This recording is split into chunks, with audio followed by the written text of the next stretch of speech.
So why is adult private sex work? Because, sex work has many different categories. But let's just say private, work in private.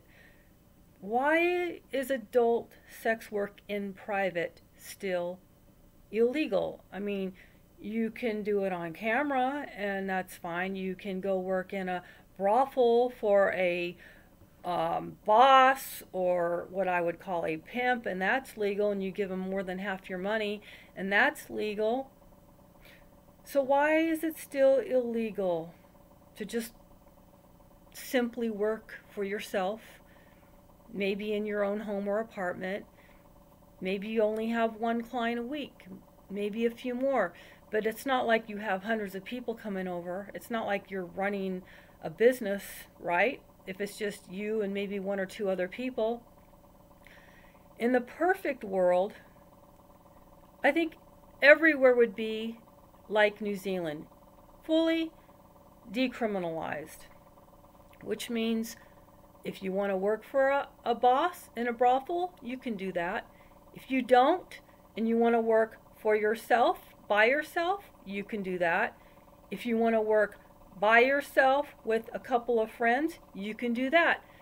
You can't like open up a full-on brothel without a license, but if you get a license, you can. But you can still work for yourself with a few people. That's not considered a brothel. In most other countries, it would be considered an illegal brothel because in most countries, not the US, but most European countries, you can work all by yourself, but you can't work with a friend because that's considered a brothel. Why do we have so many weird rules and rules that hurt people and laws that hurt adult sex workers and not let them work with other people for safety reasons? Why are there rules and laws like this? And why in the US is it so damn strict compared to other places? Like here you can't even work by yourself, let alone with a few friends, because any of that would be considered sex trafficking, okay? They'd call you a sex trafficker, even if you're just working for yourself. They'd say that you're trafficking yourself, okay?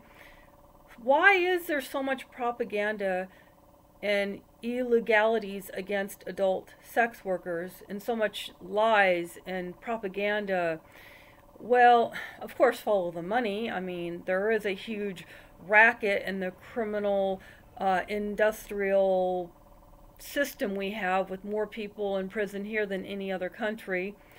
Of course, that's part of it. But the other, I think, part, there's many different parts to this, you see, but one of the things that people don't understand, and I'm going to play the devil's advocate here, because in a way I can see on this angle of immigration, the angle of immigration is where I see a huge problem in the US, because if you look at other countries like New Zealand, New South Wales, where sex work is completely decriminalized, they have much stricter rules and laws on immigrating, okay?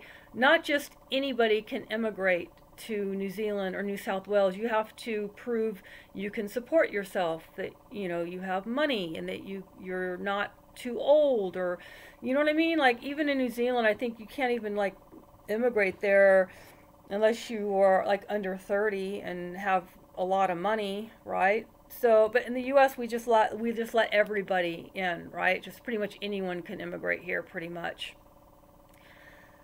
So when you look at it that way, I can kind of see why you don't want sex work to be decriminalized, because then you open up the possibilities for a lot of people from other countries coming in, setting up shop, and then wiring all your resources, because really that's all money is. It's a resource, right? You use money to buy stuff, which is resources. You don't want someone coming in, or a lot of people coming into your country making a lot of money and then just shipping it out, wiring it out of your country, because that's depleting a country of money, of resources, is how I see it. You may not see it that way, but that's how I see it. You want money to stay within your own local community to help grow your local community, your city, your state. You want the revenue to stay within your city, town, whatever. You don't want a bunch of people coming in there, taking all this money and then shipping it, wiring it outside your country. You want the money. I'm trying to get this through to people if you don't see my logic here. You want the money to stay within your local community, city or town or state to help infrastructure, jobs, money going throughout the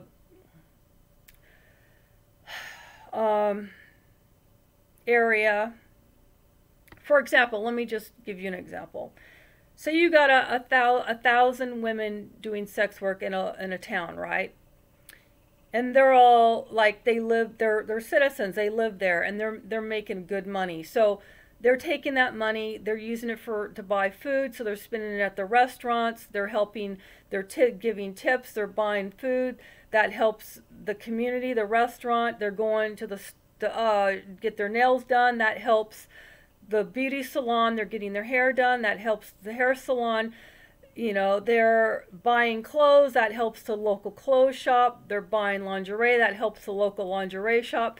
Now, take 1,000 women from another country, bring them in, and instead of them spending all that money, they don't spend the money, but they ship it to their family to Bangladesh or Taiwan or some other Asian country or some other country somewhere else.